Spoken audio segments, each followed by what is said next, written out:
done any studies. And he lost his university once before because of claims that were untrue. Wait, so somebody lied on him before you saying? No, so he made false claims. He's actually made false claims that he actually owns a university. Somebody found out about it and he lost, I think, whatever it is he had, and he had to start all over because somebody shut him down for the lies once before. He's a big liar. He's a huge liar. Can you fill in situations right here for me? I can, because I experienced him personally and physically. Someone who actually joined my organization just to tear it down. This man does not want your advice. He's crafty. I'm not afraid to say exactly who he is. I know he won't sue me because I have, as young people say, receipts of what he has done. We are an Aboriginal group reclaiming our American Indian status. This man claimed to know about that, but he didn't. He was really into African or Egyptology, but he wanted to learn a little bit about it, and I thought he was really interested in learning about it. I taught him about the Aboriginal people, their life, what we do, what we were trying to do. And he took that information and started to build his own little, I'm an Indian now. I'm an American Indian national. And he tried to start a school. Someone called me and said, did you know that Shakim is actually using your website, the Hindsight Project, and your logo with his face asking for money? So I went to this site, and lo and behold, not only was he doing that, he called another young girl who I am about to sue right now, who just sent me documents that she will no longer defame my character, as her and Shakim did publicly at Wayne State University. This man tried to force me to let him hook his Cash App to my 501c3, a legal organization. When I would not, he went to the other groups. He defamed my character. I asked him, I said, well, look, this is something as an organization we should have a meeting about. Still giving this young man the benefit of the doubt. He said, sure, let's have a meeting. We'll have it at Wayne State. This little nigga, in front of every Arab at Wayne State, it had to be 100 Arab students, Mexican students. He called me out. He talked about me like a dog out front, in front of her, told me I need to be responsible and respectable, that I'm not doing right by them. I mean, he called me everything but a child of God. Well, I was able to quiet the ghetto in me. So I just simply said, you know what, little boy, you have messed with the wrong person and you shouldn't be doing this. This man came to me and told me that he needed money. I gave him money, found out he was homeless after he told me I'm making 6 figures and everybody can follow me. Found out he was living at the university and he was homeless. I gave him money rather than expose him. But you know what he did? He turned on me and treated me like a nigga in the street. He doesn't want your help. He wants your money. That's what he wants. I know that for a fact. You can play this video. You can show it to everybody. Because you know what? He threatened to sue me. And I said, I hope you do. Because I got receipts, buddy. And I'm still holding on to him. That's what he is. He's a no good, trifling nigga. His sexuality is ambiguous. He tried to use this one girl on the picture who says, well, he told us that was his girlfriend. Come to find out, she had to tell him, hey, stop telling people I'm your girlfriend. He used her to put up a front that he was a man. He's no good. That's what he is. I guarantee you.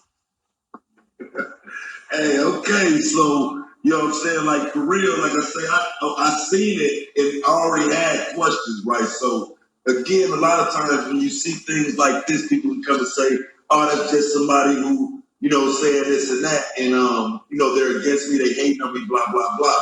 So, like I say, I definitely appreciate you coming. And so, would you agree then that he's scamming? Because what I didn't hear is how did he get to this, able to define the hieroglyphs and the metaletter and all. When did he pick that up? Because you someone Aboriginal, right? Yeah, he had when we would have our meetings at Wayne State University, he had this book and he would sit with me and he would ask me to go through the book with him. And he took like 6 months of reading this book, and all of a sudden he was an authority on hieroglyphics. I saw that with my own eyes. So like I said, because it says he tried to defraud me, and when I refused to let him attach his personal cash app to my organization, he tried to scam me. Yeah. So can you just go a little bit into that incident, just so we can know, exactly what happened? Yes, there were others in the group. We were all working on building a YouTube channel for the Hindsight Project. Well, when he saw that I had a following, he came to me and asked me, he said, well, I have a university. And since I have a university, if you want me to get my people to come to your organization, you need to let me hook my cash up to your organization, and then I can get donations for you. And I said, well, that doesn't make any sense to me since I already have a following. I don't need your people. I have a following and people will donate to me without that. Now, Shakim did not like that I was not going to share my videos with him because he had nothing to offer except an idea. He didn't help with the videos. He didn't help with anything. He just wanted to hook his cash app up to my nonprofit organization. When I did not allow him to do that, that is when he went to everyone else to defame me and just came between me and everyone in the organization. Some months later, when I found out he was using my page or the picture of my page, claiming that he was opening up a school, someone told me about it and asked me to join this group so that I could in. Lo and behold, the picture of my organization and his picture was there. Now, in the meantime, he's asking people in this organization, everyone to donate I think it was $5, don't quote me the amount, to him, so that he could open up a school. Now, I don't know if they thought this was affiliated with my organization. When I got on there, I told everyone, this man is not affiliated with me, and I wouldn't trust him with your children or your $5 either, because he doesn't even know what sex he is, number one. He's using someone else's organization, number two. Don't we have enough people trying to get a hold of our children under false pretenses? Well, of course, his little plan did not work because he did not expect someone to call me and say, hey, look at what he's doing with your name in this group, with your name in this group. Wow. I don't have anything good to say about that short little nigga. Period. Yeah, because he was here earlier, defending his name and whatnot. I wish I had been here.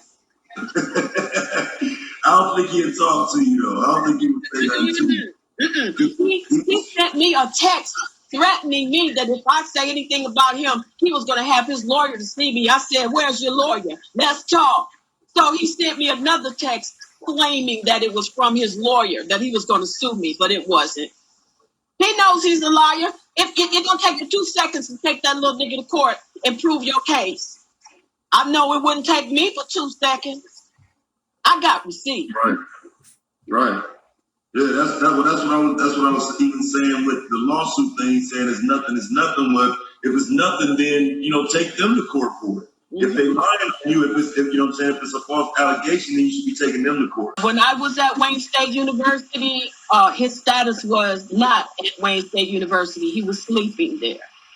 I found that he was actually sleeping there and sometimes getting put out because he didn't have a place to live. Yeah, he was telling everybody else he was making 6 figures. Oh, man. Fact. Yes, you say fact.